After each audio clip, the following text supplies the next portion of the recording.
Imatges en directe del riu Ebre al seu pas per Tortosa a Tarragona. És el riu de la polèmica. En menys de 6 mesos, part d'este cabal arribarà a Barcelona. Transvasaments per a uns i canonada per a altres.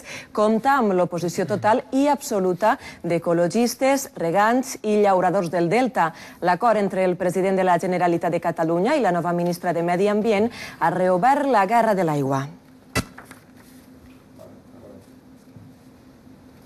No s'han fet esperar les reaccions a l'acord per part del govern valencià. Solidaritat amb Catalunya, però fermesa per a reclamar l'aigua per a la Comunitat Valenciana. Al Palau de Fuentermoso tenim en directe la nostra companya Letícia López. Letícia, quina és la valoració del Consell i quines accions es duran a terme? Bé, Vicent, el primer que ha volgut fer Vicent en Rambla ha sigut mostrar la solidaritat i la satisfacció del govern valencià perquè una zona d'Espanya que patia problemes de sequera ja tinga una solució.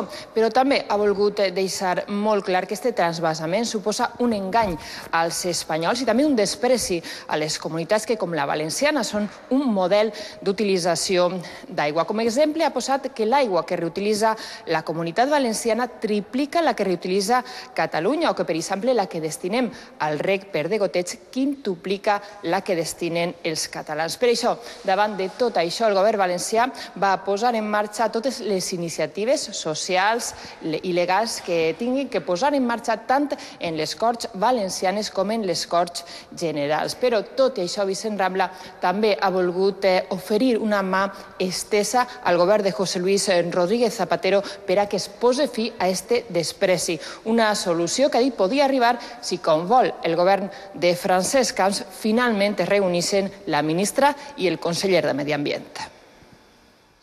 Un trasvase del Ebro a la cuenca de Barcelona, de la cuenca del Ebro en Tarragona a la cuenca de Barcelona. Un engaño del señor Rodríguez Zapatero a los españoles diciendo que nunca llevaría agua del Ebro a ningún otro sitio. Un desprecio a quienes, haciendo sus deberes en materia de ahorro de agua, como son los ciudadanos de esta comunidad y los agricultores de la Comunidad Valenciana, hoy se ven, como digo, apartados de soluciones de agua que necesita el campo valenciano.